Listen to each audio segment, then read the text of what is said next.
काही वेळापूर्वीच रोहित पवारांनी एक व्हिडिओ ट्विट केलाय ज्यामध्ये राज्याचे कृषी मंत्री हे पावसाळी अधिवेशनामध्ये बसून मोबाईलवरती रमी खेळतानाचा हा व्हिडिओ. काय आपली प्रतिक्रिया? काय असणार प्रतिक्रिया? इतक्या अमानुष पद्धतीने राज्यकारभार चाललाय. जवळजवळ 3 महिन्यामध्ये महाराष्ट्रात 650च्या वर शेतकऱ्यांनी आत्महत्या केल्या. परवा तर 2 शेतकरी लातूरवरून मुंबईला चालत आले त्यांच्या प्रश्नांसाठी. त्यांना भेटायला, त्या शेतकऱ्यांना भेटायला आमच्या कृषी मंत्र्यांना वेळ नाही. गेल्या काही काळातली कृषी मंत्र्यांची विधानं पहा.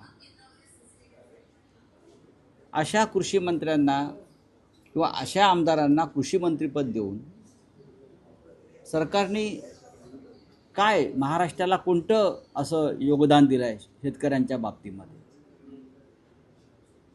कोणाचे व्हिडिओ पैशाच्या पेट्यांबरोबर येतात, बॅगांबरोबर येतात, कोणी रमी खेळताय, कोणी आमदार निवासात मारामाऱ्या करताय, कोणी आमदार विधानभवनात मारामाऱ्या करतायत. ही महाराष्ट्राची परिस्थिती आहे. ज्या कृषी मंत्र्यांचं नाव तुम्ही घेताय, माझ्या माहितीप्रमाणे अमित शहा यांनी ज्या 4 मंत्र्यांना डच्चू देण्याचं सुचवलेलं आहे त्याच्यामध्ये त्यांचंही नाव आहे. अमित शहानी 4 ते 5 मंत्र्यांना वगळण्याच्या संदर्भातल्या सूचना मुख्यमंत्र्यांना केलेल्या आहेत. एकनाथ शिंदे यांनाही केलेल्या आहेत त्यांच्या मंत्र्यांसंदर्भात. आणि राष्ट्रवादी काँग्रेसचे जी काही नावं आहेत त्याच्यामध्ये संबंधित कृषी मंत्र्यांचं नाव असल्याची माझी पक्की माहिती आहे. सर, अधिवेशनामध्ये जर आता हा विषय आलेला असेल ऑनलाईन गेमिंगचा, एकीकडे सरकार म्हणतंय की सरकार इतर अवैध धंद्यावरती कारवाई करतं, मात्र ऑनलाईन गेमिंग असेल, रमी सारखे जे ऑनलाईन बेटिंग ॲप असतील, गॅम्बलिंग ॲप असेल, हे सरकार जे आहे केंद्रातलं इतकं दुटप्पी आणि ढोंगी आहे. छत्तीसगडमधल्या अनेक राजकीय नेत्यांवरती कारवाई झाली ऑनलाईन गेमिंग ॲप संदर्भात. आपण पाहिलं असेल, भूपेश वाघेल माजी काँग्रेसचे मुख्यमंत्री, त्यानंतर त्यांच्या चिरंजीवांना अटक केली ईडीने. पण अशाच प्रकारचे गुन्हे महाराष्ट्रातले राजकारणी करतायत, सत्ताधारी करतायत. त्यांची इन्व्हॉल्वमेंट मोठ्या प्रमाणामध्ये ऑनलाईन गेमिंगच्या पैशामध्ये आहे किंवा व्यवहारामध्ये आहे. त्यांच्यावरती ईडीनं किंवा CBIनं कोणतीही कारवाई केली नाही, जी छत्तीसगड, झारखंडच्या किंवा दिल्लीतल्या अनेक उद्योगपती आणि राजकारण्यांवर केली. हा दुटप्पीपणाच आहे ना. राऊतसाहेब, बोला. सामनात आज उद्धव ठाकरेंच्या मुलाखतीचा दुसरा भाग प्रसिद्ध झाला आहे. तुम्ही त्यांना काही राजकीय प्रश्न मनसेशी युती संदर्भात विचारलेले आहेत, राज ठाकरेंशी युती संदर्भात. त्यात त्यांनी त्यांची भूमिका स्पष्ट केली आहे. ते असं म्हणतात की ठाकरे बंधू एकत्रच आहेत, कोणाला काही प्रॉब्लेम आहे का? आणि त्यांचं असं म्हणणं आहे की मी आत्तासुद्धा राज ठाकरेंना फोन करू शकतो, त्यांच्याशी बोलू शकतो, त्यांना कधीही भेटू शकतो. राजकीय युतीचे स्पष्ट संकेत किंवा स्पष्ट भूमिका उद्धव ठाकरेंनी मांडली. असं आहे की जर शिवसेना पक्षप्रमुखांनी अशा प्रकारची संकेत दिले असतील तर त्यांचा जो प्रश्न आहे, कोणाला काय प्रॉब्लेम आहे का, त्यांनी आजच्या मुलाखतीमध्ये एक प्रश्न विचारला आहे ना, ठाकरे बंधू एकत्रच आहेत, कुणाला काही प्रॉब्लेम आहे का, कुणाला काही समस्या, अडचण, पोटशूळ आहे का?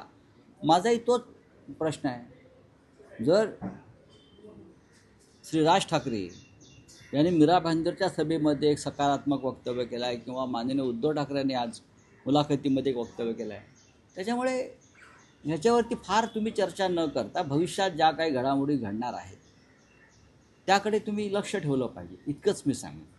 पण राज ठाकरे ज्या पद्धतीनं विधानं करता आहेत, भूमिका मांडता आहेत, त्यांच्या पक्षाचे कार्यकर्ते उत्तर भारतीयांना, परप्रांतीयांना मारहाण करता आहेत मराठी या विषयावर, ते लक्षात घेत त्यांच्या विरोधात याचिका दाखल करण्यात आली सर्वोच्च न्यायालयात की त्यांच्या पक्षाची मान्यता रद्द करा. बघा, ठाकरेंना गुन्हे, याचिका, सुप्रीम कोर्ट, हायकोर्ट नवीन नाही. मग माननीय बाळासाहेब ठाकरे असतील, माननीय उद्धव ठाकरे असतील का माननीय राज ठाकरे असतील, या याचिका कशा करतायत? तर महाराष्ट्राच्या हिताची, मराठी भाषेच्या स्वाभिमानाची भूमिका मांडल्याबद्दल या याचिका आहे. तर त्याचं एवढं भाऊ करण्याचं कारण नाही. शिवसेना प्रमुख म्हणायचे नेहमी अशा प्रकारचे खटले याचिका हे आमचे मेडल्स आहेत बरं का, ही पदकं आहेत, ही पदकं आमच्याकडे असायलाच पाहिजेत महाराष्ट्रातल्या स्वाभिमानी नेत्यांकडे. राऊतसाहेब, जिथे राज ठाकरे आणि उद्धव ठाकरे एकत्रीकरणाचा विषय येत असताना आणखी एका एकत्रीकरणाची चर्चा गेल्या काही दिवसांपासून जोरात आहे, ती म्हणजे एनसीपीचे 2 गट एकत्र आहेत. त्यावर आता अजित पवार यांच्या एनसीपीचे प्रदेशाध्यक्ष सुनील तटकरे असं म्हणतायत की एकत्रीकरण करायचं असेल किंवा विलीनीकरण व्हायचं असेल तर आधी भाजपला विचारावं लागेल. अमित शहाना विचारावं लागेल ते भाजप म्हणण्यापेक्षा, कारण त्यांचा जो पक्ष आहे किंवा शिंदे असतील, ज्यांना आम्ही मिंधे म्हणतो, शिंद्यांचा पक्ष आणि अजित पवारांचा पक्ष, या पक्षाचे प्रमुख लौकिकदृष्ट्या अमित शहा आहे. या दोन्ही पक्षांना जन्म अमित शहानी दिलेला आहे. त्याच्यामुळे नक्कीच अमित शहाना विचारावं लागेल. पण मला हा प्रश्न निरर्थक वाटतो. महाविकास आघाडीमध्ये माननीय शरद पवार साहेब आहेत, राहतील. काल इंडिया ब्लॉकच्या बैठकीमध्ये शरद पवार साहेब उपस्थित होते आणि त्यांनी आपली भूमिका मांडली. मी पवार साहेबांना जास्त ओळखतो. कोणी काही बातम्या दिल्या, आज सकाळीच माझं पवार साहेबांशी बोलणं झालं काही विषयांवर, आणि हे संपूर्ण विषय हे महाविकास आघाडी आणि इंडिया ब्लॉक या संदर्भातच होते. त्यांनी काही चिंता व्यक्त केल्या बरं का, त्यांनी काही भूमिका व्यक्त केल्या, आणि सकाळी माझं आणि पवार साहेबांचं व्यवस्थित सविस्तर चर्चा झाली. आम्ही दिल्लीमध्ये बसून त्या विषयावर चर्चा करणार आहोत. त्यानंतर उद्धव ठाकरे साहेब जे दिल्लीला येणार आहेत तेव्हा ते सुद्धा माननीय पवार साहेबांशी आणि इतर नेत्यांशी महाविकास आघाडी इंडिया ब्लॉक या संदर्भात चर्चा करणार आहे. राऊतसाहेब, तुम्ही इंडिया ब्लॉकच्या बैठकीचा उल्लेख केला. काल सायंकाळी ती बैठक पार पडली. उद्यापासून संसदेचं पावसाळी अधिवेशन सुरू होत आहे. इंडिया ब्लॉक किंवा विरोधी पक्षांची नेमकी स्ट्रॅटेजी काय आहे किंवा काय मुद्दे ठरले आहेत सरकारला घेण्यासाठी? आम्ही काल त्या बैठकीत सहभागी झालो व्हिडिओ कॉन्फरन्सिंगद्वारे. सरकार स्वतःच घेरलेलं आहे. खास करून पेहलगाव अतिरेकी हल्ल्यात आणि ऑपरेशन सिंदूरच्या संदर्भात प्रेसिडेंट ट्रम्प यांनी जी भूमिका घेतली की हे युद्ध मी थांबवलं, मी दबाव आणला नरेंद्र मोदींवर, त्याविषयी आम्ही त्यांना प्रश्न विचारले. पण खरं म्हणजे आमचं असं ठरलेलं आहे, जो हल्ला झाला पेहलगाव आणि 26 महिलांच्या कपाळावरचं कुंकू पुसलं गेलं, ही एक भयंकर घटना आहे आणि देशाच्या अंतर्गत सुरक्षेसमोरचं आव्हान आहे. आणि ते अपयशी ठरल्याबद्दल अमित शहांचा राजीनामा मागायला पाहिजे, गृहमंत्र्यांचा. अजूनही ते अतिरेकी अमित शहांचं गृह खातं पकडू शकलं नाही, हे अपयश आहे. त्यांचा राजीनामा मागायला पाहिजे, तो मागितला जाईल. ऑपरेशन सिंदूर संदर्भात जी माघार घ्यावी लागली अपमानास्पदरित्या प्रेसिडेंट ट्रम्पच्या दबावाखाली, व्यापाराच्या आमिषामुळे, तो एक गंभीर विषय आहे. आणि प्रधानमंत्र्यांना यासाठी राजीनामा त्यांचा मागणं हे राष्ट्रहितासाठी सोयीचं आहे. टू द पॉइंट राऊतसाहेब, या राजीनाम्याच्या विषयावरच आहे. टू द पॉइंट, या अधिवेशनात सुरुवातीलाच गृहमंत्री अमित शहा यांचा राजीनामा विरोधी पक्ष एकत्रितपणे मागणार आहेत का? कारण शरद पवारांची काही वेगळी भूमिका होती जेव्हा हा विषय चर्चेला होता. तर विरोधी पक्ष एकत्रितपणे अमित शहांच्या राजीनाम्याची मागणी करणार आहे का? अमित शहांचा राजीनामा का मागू नये? मागितला जाणार. अमित शहांचा राजीनामा का मागू नये? अमित शहा कोण आहेत? या देशामध्ये काश्मीरमध्ये पठाणकोट होतं, हां, पुलवामा होत आहे, उरी होत आहे, पहलगाव होत आहे, रोज हत्या होत आहेत. ही देशातल्या अंतर्गत सुरक्षेतली सगळ्यात मोठी चूक असताना गृहमंत्री त्यांच्या खुर्चीवर कसे काय बसू शकतात राजकारण करत देशभरातलं? ते जबाबदार आहेत. ऑपरेशन सिंदूर करता, हे सिंदूर पुसण्याला तुम्ही जबाबदार आहात. तुमचा राजीनामा मागावाच लागेल. काल एक महत्त्वाची बातमी काय?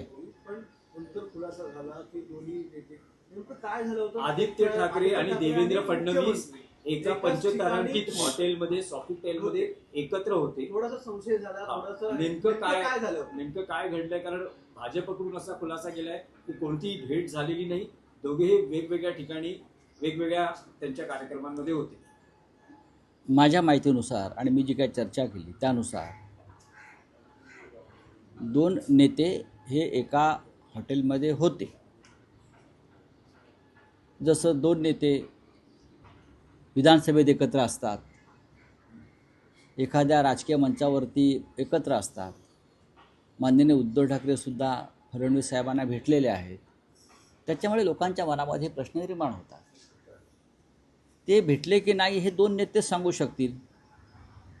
हां, एक नक्कीच, पण मिंदे गटाच्या पोटामध्ये भीतीचा गोळा त्याच्यामुळे नक्कीच आला असं मला कोणीतरी आज सांग. ते भेटले की नाही हे एकतर श्री आदित्य ठाकरे सांगू शकतील किंवा देवेंद्र फडणवीस सांगू शकतील. भेटले की नाही आणि का भेटले. माझ्या माहितीप्रमाणे तुम्ही म्हणताय ते सत्य आहे की ते वेगळ्या कामासाठी एकत्र होते आणि ते आपापली कामं आटपून निघून गेले. राहुल साहेब, विधिमंडळाच्या अधिवेशनात शिंदे शिवसेनेचे अनेक मंत्री अडचणीत आलेले पाहायला मिळाले किंवा वादात सापडले.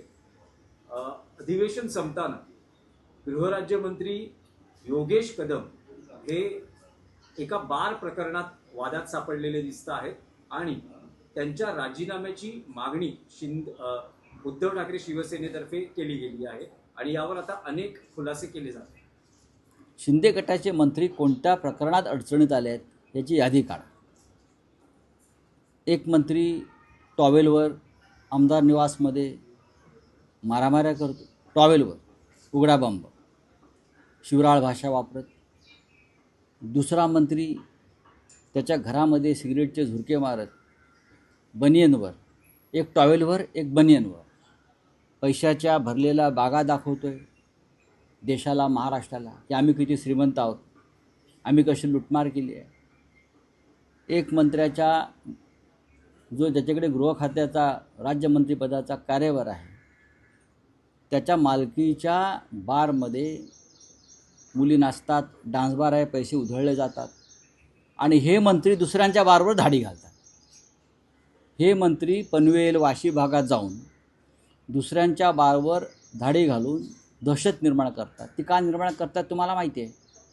अशा प्रकारे दबाव आणून शेवटी काय केलं जातं, पण स्वतःच्या बारमध्ये काय चाललं आहे हे सरकारनंच उघड केलं. जेव्हा त्यांच्या बारवर धाड पडली स्थानिक पोलीस स्टेशनकडून आणि इतर खात्यांकडून, त्याचा अर्थ ही धाड त्या मंत्र्यांच्या बारवर सरकारनंच टाकली ना. तुम्ही स्वतः मंत्री आहात त्या खात्याचे, तुम्हाला माहीत नाही की माझ्या बारवर धाड पडते. याचा अर्थ पडद्याच्या मागे काय चाललंय तुम्हाला कळलं असेल.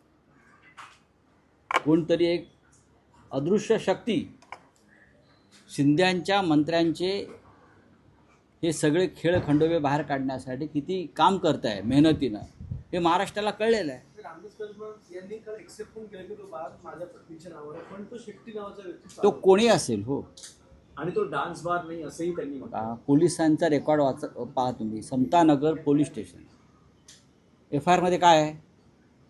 याचा अर्थ ज्या खात्याचे मंत्री त्यांचे चिरंजीव आहेत ते पोलीस त्यांच्या विरुद्ध खोटा FIR केला आहे का मंत्र्याच्या विरुद्ध किंवा त्यांच्या कुटुंबाच्या विरुद्ध.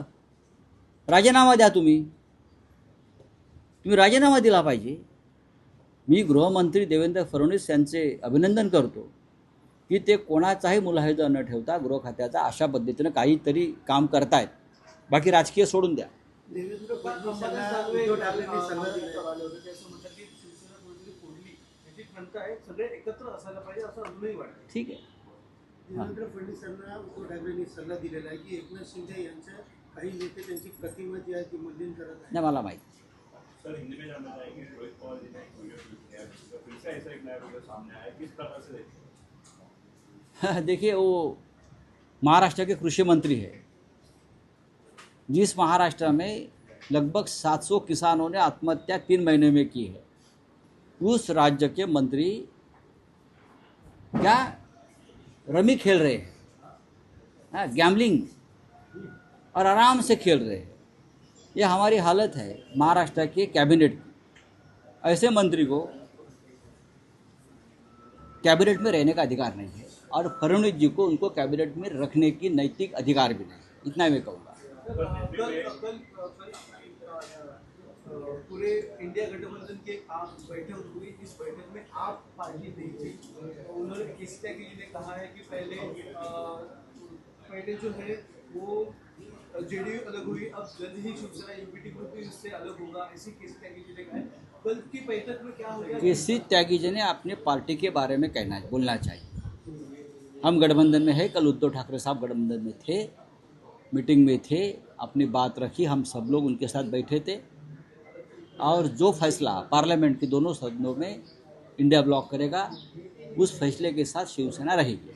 किस तरह से इस आने वाले अधिवेशन में आप सबसे पहले तो पहलगाम अटैक के ऊपर हम चर्चा मांगेंगे, इस्तीफा मांगेंगे होम मिनिस्टर अमित शाह का। ये उनकी फेल्यूर है, अपयश है कि टेररिस्ट आते हैं, 26 हमारे माता बहनों का सिंदूर उजाड़ कर चले जाते हैं, अब तक मिले नहीं हो। आप ऑपरेशन सिंदूर की बात करते हो, लेकिन आप हमारे देश में जो 7-8 अतिरेकी जो आए थे, टेररिस्ट आए थे, आप उनको पकड़ नहीं पा रहे। आपका फेल्यूर है, आपको इस्तीफा देना चाहिए।